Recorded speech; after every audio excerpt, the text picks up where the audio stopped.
Hi, this is John Linneball from John Linneball Tutoring, and this is AP US History, Video 53, Attempts to Compromise Fail. If you like this video, please share it with your friends, anybody you think might want to see it, and please subscribe to my channel, and please hit that like button. That would really help me out a lot.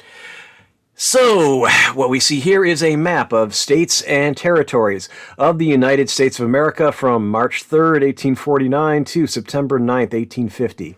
So, you can see the difference between today's U.S. map and the map of that time is about half the country is organized into territories that look different from today's states. Or things like, okay, Texas has a very interesting shape here.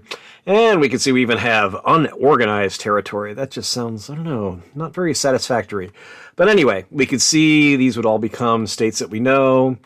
And the big problem with this was that slavery, that's why they talk about slave states and non-slave states, is because the question is, should these other territories become slave territories or non-slave territories? Slavery and the new Western territories. As the U.S. added more territory out west, the question of whether the new territories should allow slavery became extremely controversial.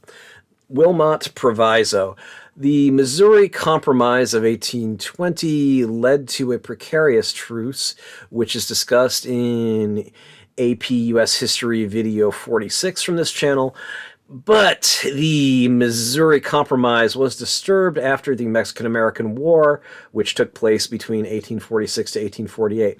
The problem was, as is discussed in Video 47 at 22 minutes and 25 seconds, is that there was all this new territory acquired by the U.S. as, well, basically by conquest in the Mexican-American War, I should say. So, the northern politicians tried to ban slavery in new territories through the Wilmot Proviso, but failed to do so.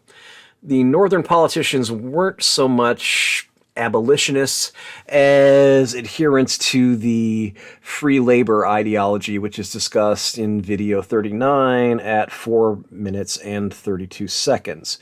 The northern politicians wanted more land for homesteaders, white homesteaders, without competition from slave plantations.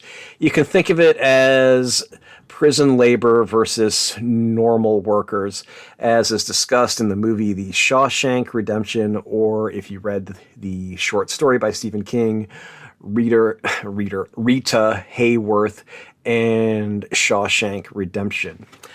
Anyway, basically the idea was the prison warden would take bribes, so, from contractors, because contractors if we have chain gangs and basically prison slave labor making roads, we can't make roads or other public works, so that becomes a problem. So, there's lots of ways these prison officials could get contributions, let's say, for improving the prison system, etc. Basically bribes.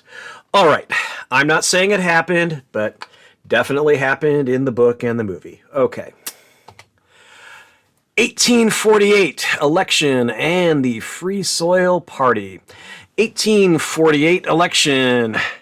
The Whigs and the Democrats avoided the slavery issue as much as they could. The Democratic candidate, Senator Lewis Cass, lost to Zachary Taylor, the Whig, who was a Mexican-American war hero. Since the Whigs and the Democrats wouldn't address slavery, abolitionists from the Democratic and Whig parties left to start the Free Soil Party in 1848. The Free Soil parties ran in 1848 and 1852. The Free Soil Party only took about 10% of the vote in 1848, but then even only about 5% in 1852.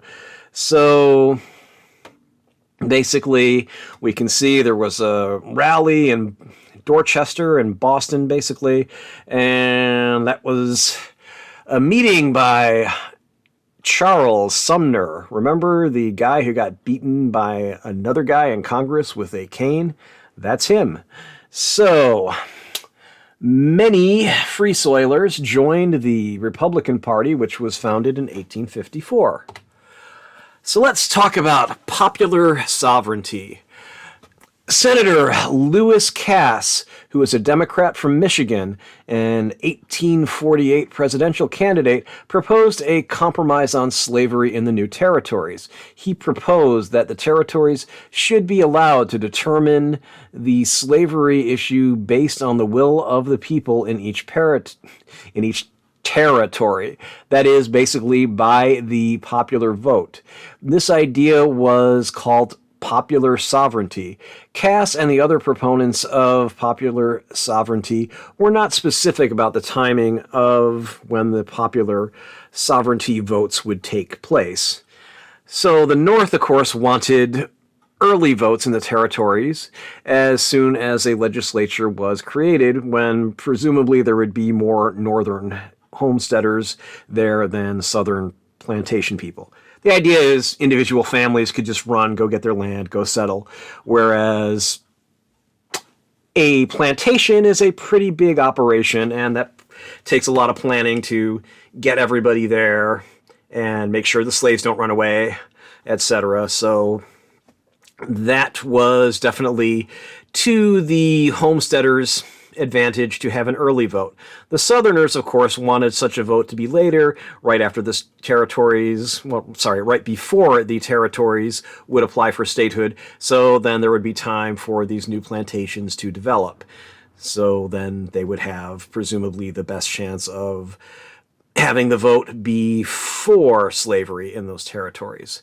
So Senator Cass's compromise alienated the Democrats. Some of them left for the Free Soil Party in 1848.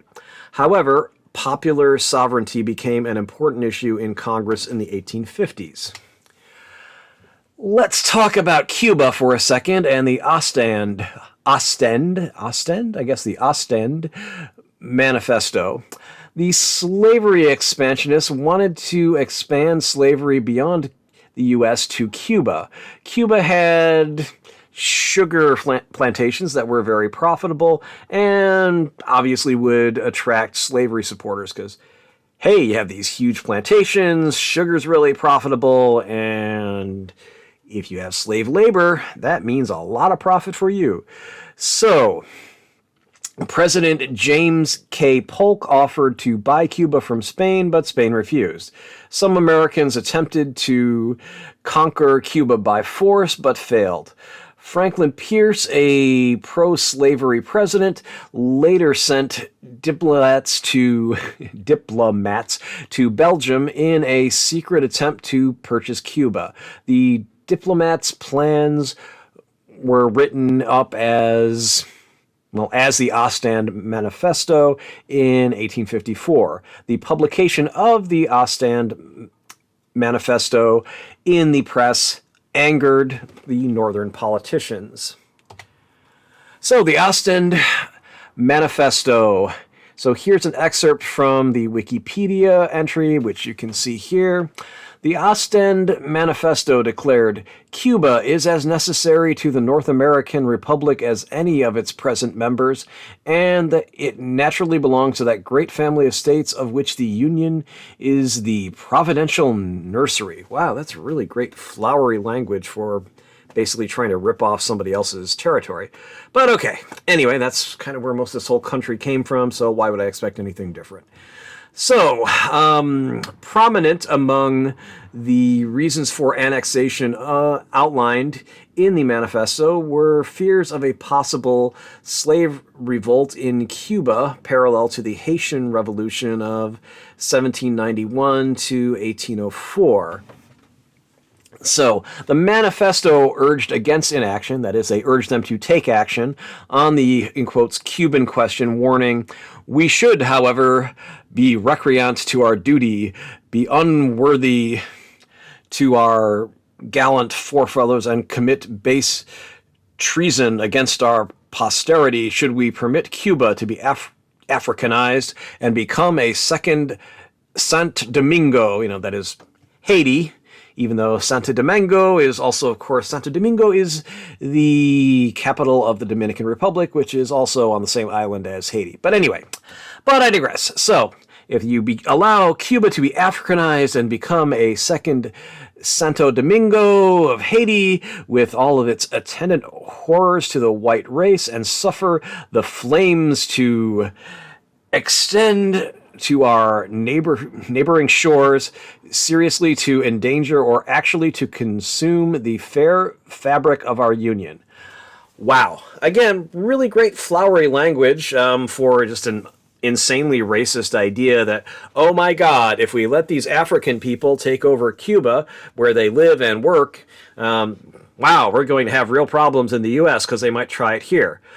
To be slightly fair, I guess, to something that is ridiculous and you really shouldn't be fair to.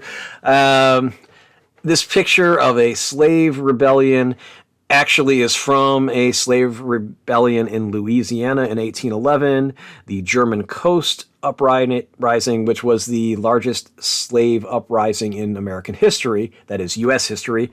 So the U.S. actually did have a reason to fear slave rebellions, but I guess didn't want to do anything like actually treat these people like human beings, so they wouldn't want to rebel, blah, blah, blah. Anyway, so basically that was the gist of it, is the U.S. should come and take over Cuba because otherwise these slaves might rebel, and then they might cause other slaves to rebel in the U.S., and then the white race will be really, really screwed. So there it is. Hey, that's the way history is. You can't change it just because it was awful. That's what it was. Anyway, other people were a bit more fair-minded. So when people did find out about the Ostend Manifesto, some cartoonists here really made fun of it and did a pretty good job. So here we see, I'm assuming this is James Buchanan, something like that. And all these people are the practical Democrats who are carving out the principle. Looks like they spell, carrying out. They're carrying out the principle there at the bottom. So this first fine gentleman, this ruffian, says, if you don't hand over your small change in a jiffy, I'll feel justified in taking it with the touch of this shelley as I possess the power.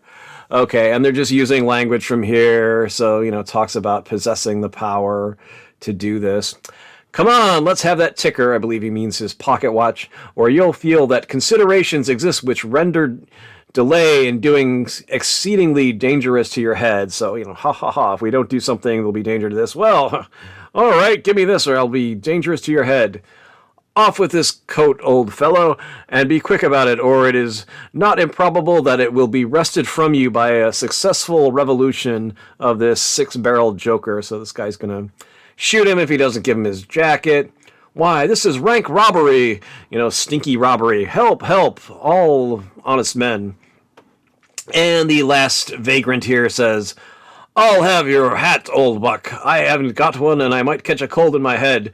Its immediate acquisition is of paramount importance. So, just like the immediate acquisition of Cuba by the United States. So, we can see these things are definitely things that were worth making fun of, and to the credit of the people of that day, a lot of people said, this is not a national security issue. This is just you want to steal a bunch of land from a country that isn't ours. What the heck are you doing? And you want to have slavery there, so you just want to compound injustice with more injustice. This is ridiculous. That's basically the same as having a bunch of hooligans, attack you and steal your things by saying, well, it's really important that you do this or I'll hurt you, which is the way robbery works. Okay. So here's another note. Cuba's very important in U.S. history. Cuba is only about 90 miles from the Florida coast, and for that reason, Cuba's been important in U.S. history because it's a foreign country that's close to the U.S., just like Mexico and Canada are.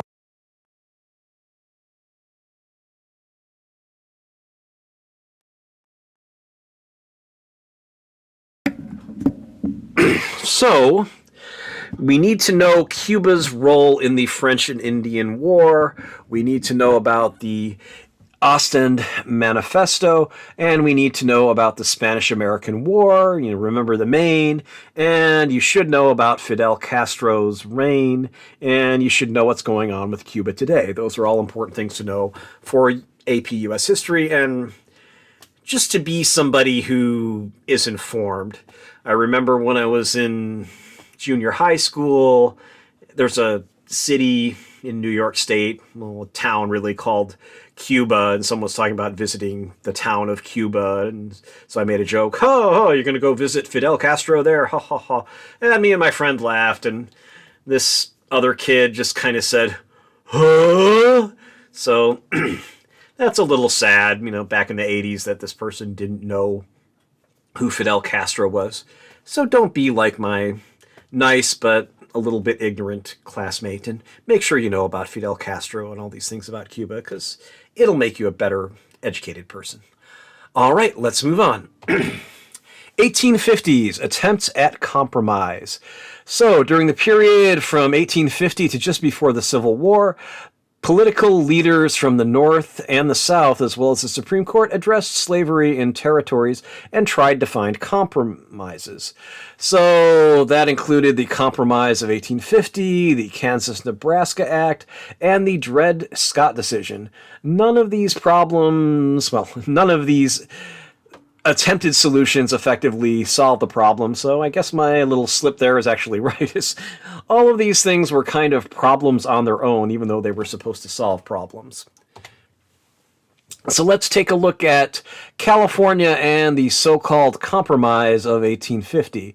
So President Zachary Taylor asked California and New Mexico to apply for statehood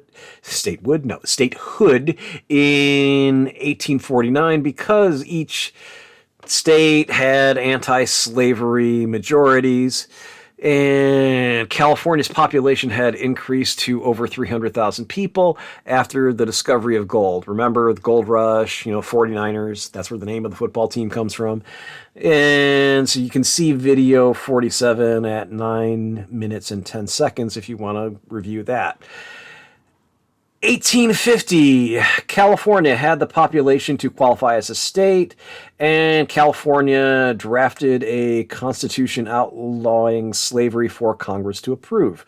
The Southern senators, of course, objected to another free state being introduced, so Henry Clay led a negotiation team to solve the dispute. The solution was the Compromise of 1850. The main issues resolved. California was admitted as a free state, so that's a win for the North, but the Fugitive Slave Act was strengthened, so that was a Southern win. The idea is slaves ran away to free states. The strengthened Fugitive Slave Act would mean these people would actually be able to, slave catchers could catch them and take them back to their owners. So compromise, apparently that worked. So there were some other less important issues that were also resolved by this so-called compromise.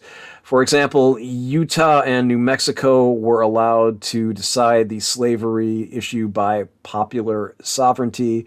Texas and Mexico had a new border. The slave trade, but not the actual slavery, was banned in Washington, D.C., so you could keep your slaves, but you just couldn't trade slaves. You couldn't sell them or buy them in Washington, D.C.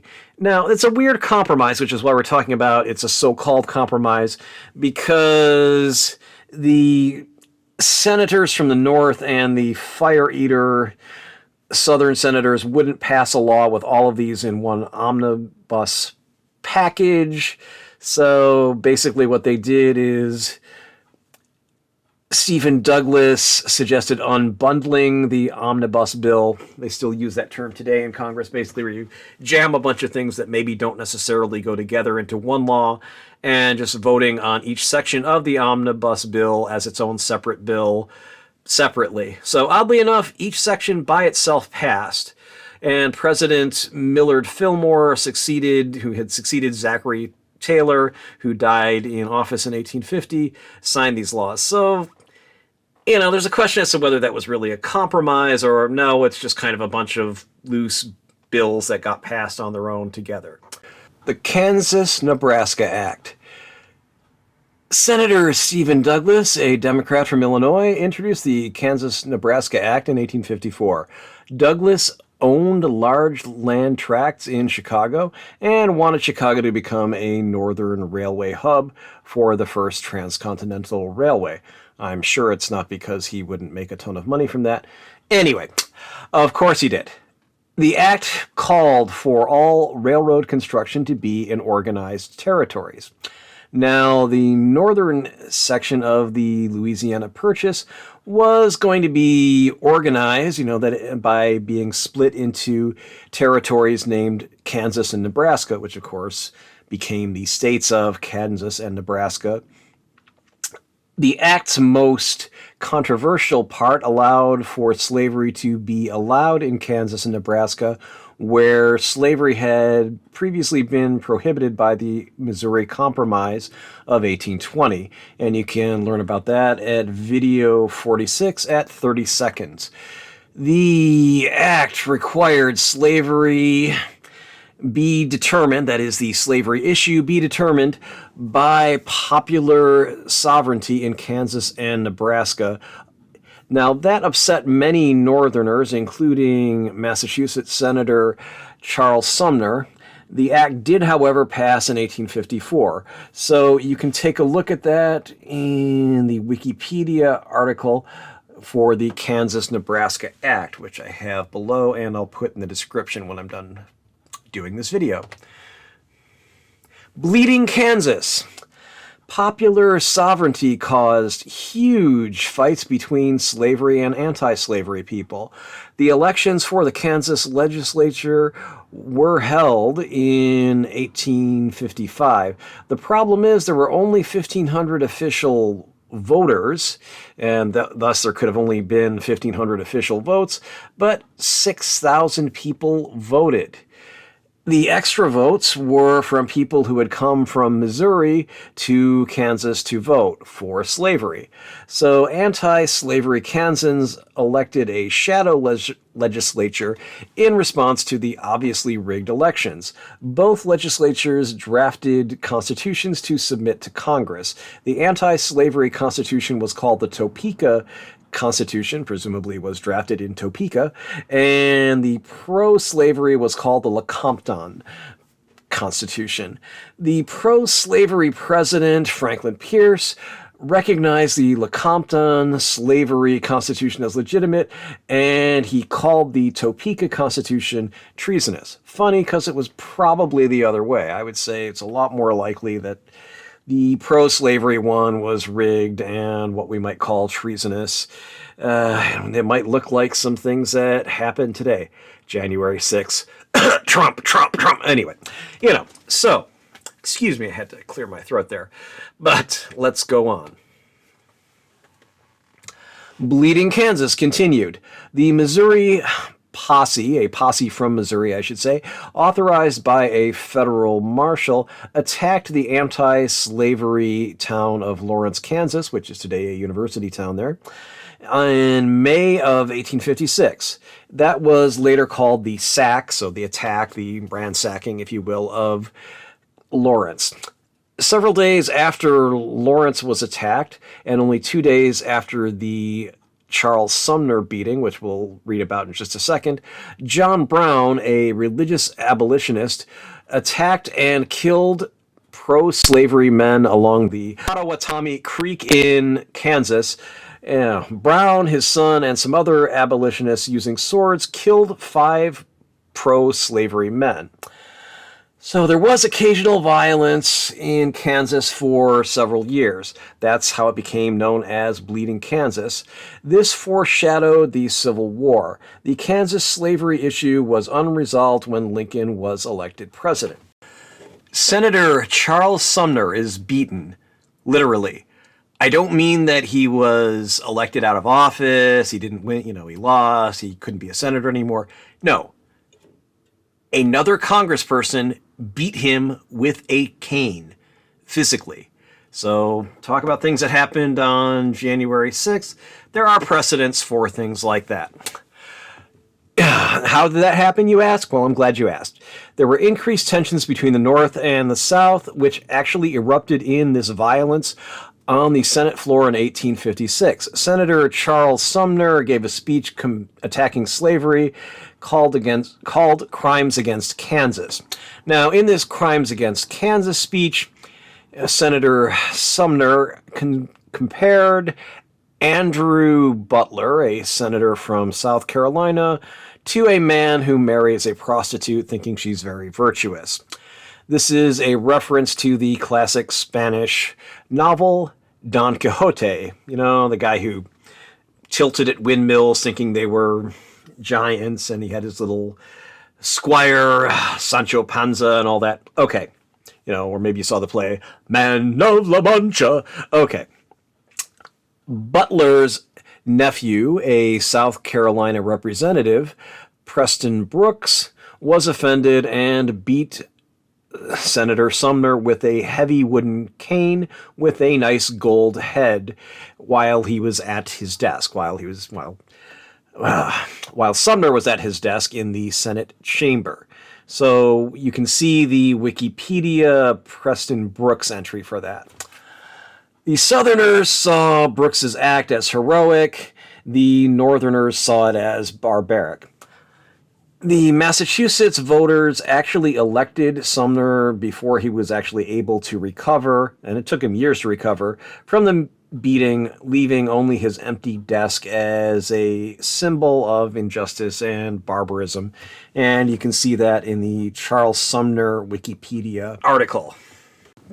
The Dred Scott case. The Supreme Court decision in Dred Scott versus Sanford, 1857, worsened the North-South relations. The case was about a slave named Dred Scott who was owned by a U.S. Army doctor. Scott and his wife lived with the doctor in Illinois and Wisconsin back when they were territories rather than states, and also lived with the doctor in other states/territories. Slavery was illegal in Illinois and Wisconsin as per the Northwest Ordinance at the time that Scott and his wife had lived there. Scott sued for his freedom based on the assertion that living in a free state made him and his wife both free. Notice that this case is officially reported as Dred Scott versus Sandford, like Sandford, because a clerk misspelled the defendant's last name and nobody ever corrected it, but Sandford is correct. So you can see the Wikipedia article on Dred Scott versus Sandford for that. However, the Supreme Court was unconvinced, one, because Scott was a slave and thus lacked standing to sue, which makes me wonder what Sanford had to say about it. Just a little joke here.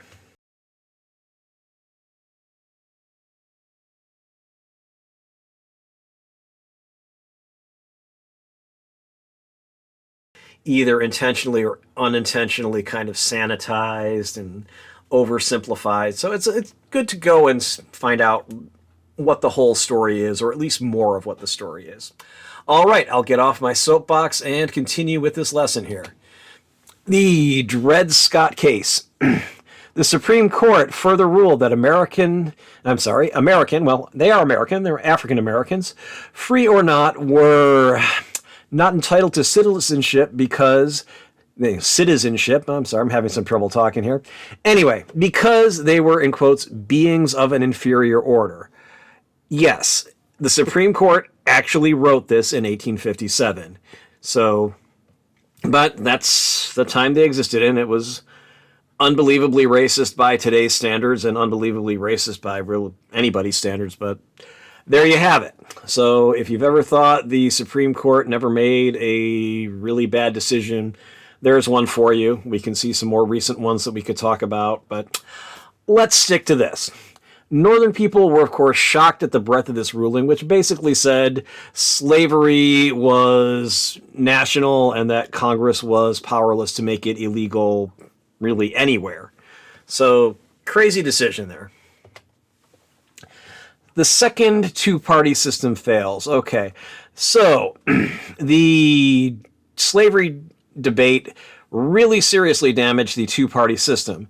The Whigs collapsed and the Democrats took over the South and became openly pro-slavery.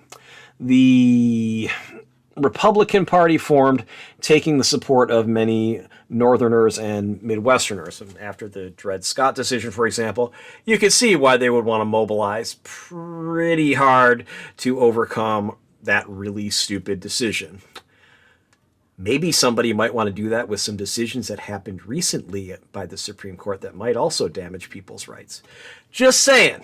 Anyway, so we had a party realignment. That sounds kind of weird. I don't know. This party's not going so great. Hey, let's have a party realignment. I don't know. That sounds a little kinky to me. All right.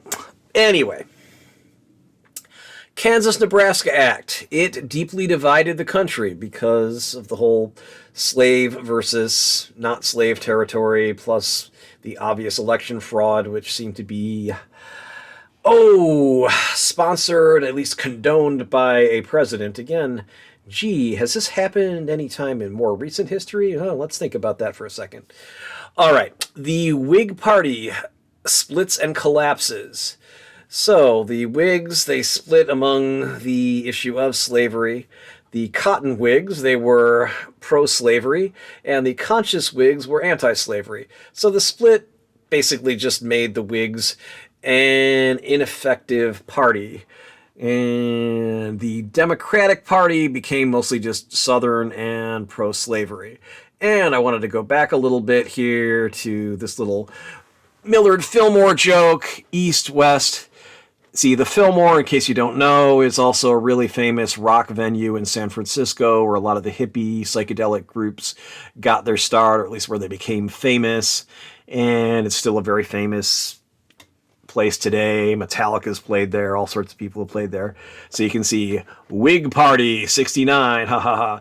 Obviously, they mean 1969. That's not when the Whig Party was there, but, you know, Wig Aid, Wig Ed Tour, you know, it's a psychedelic wig out. Ha ha ha, those wigs. Anyway, hey, as a history geek joke, that's pretty good. So, let's get back to where we were. All right, so the Democratic Party became mostly Southern and pro-slavery. And believe it or not, that is actually kind of the descendant of today's Democratic Party.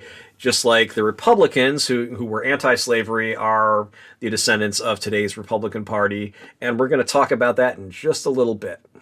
Because you say, hey, John, I don't know much about politics, but I know that sounds like you got it reversed. Like, shouldn't the Southern pro-slavery be closer to the Republican Party? And the Democrats would be the ones who are more liberal and, da-da-da, and, don't like slavery and don't like racism?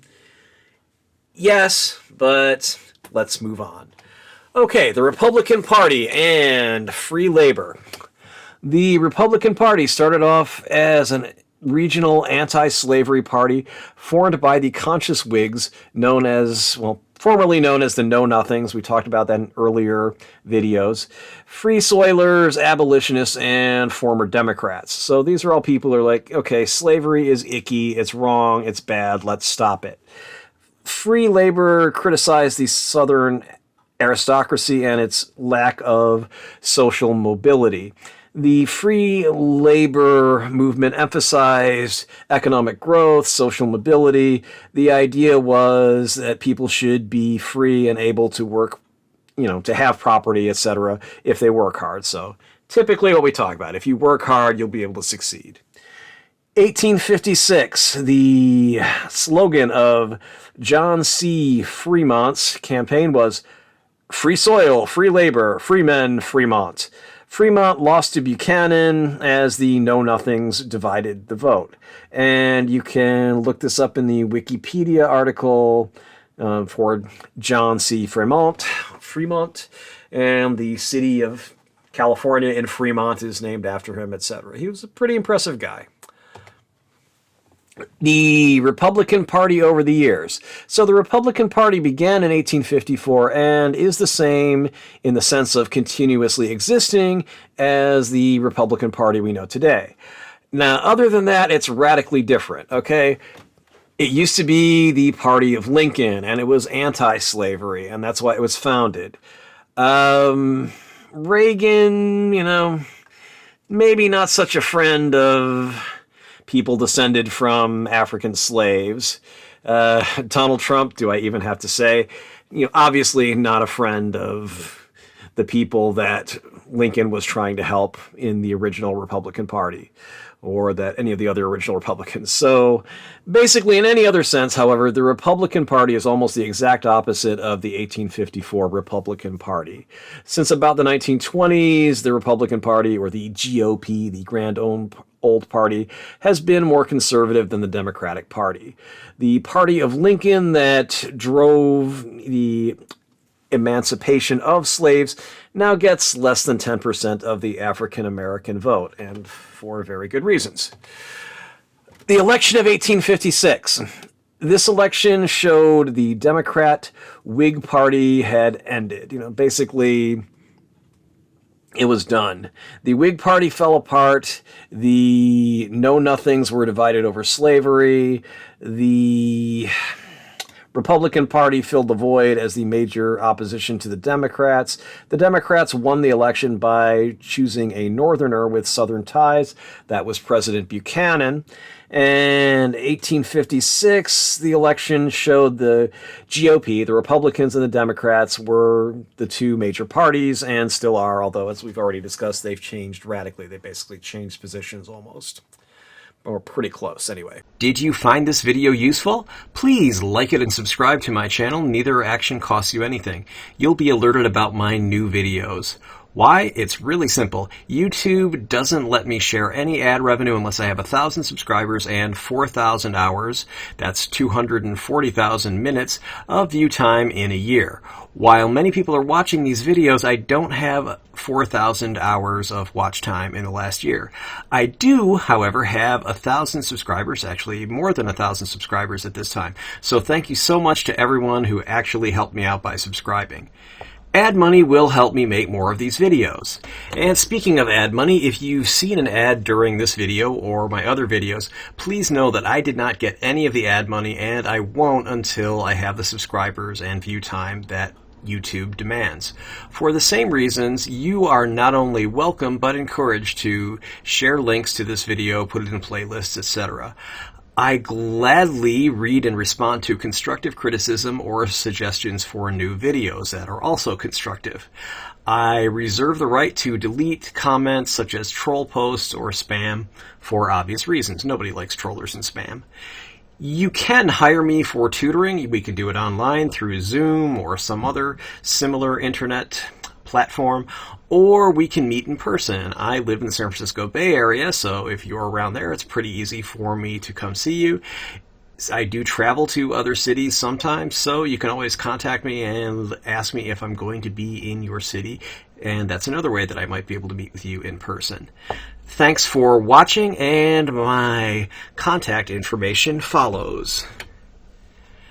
You can contact me on Facebook, facebook.com/Linneball Tutoring, all one word.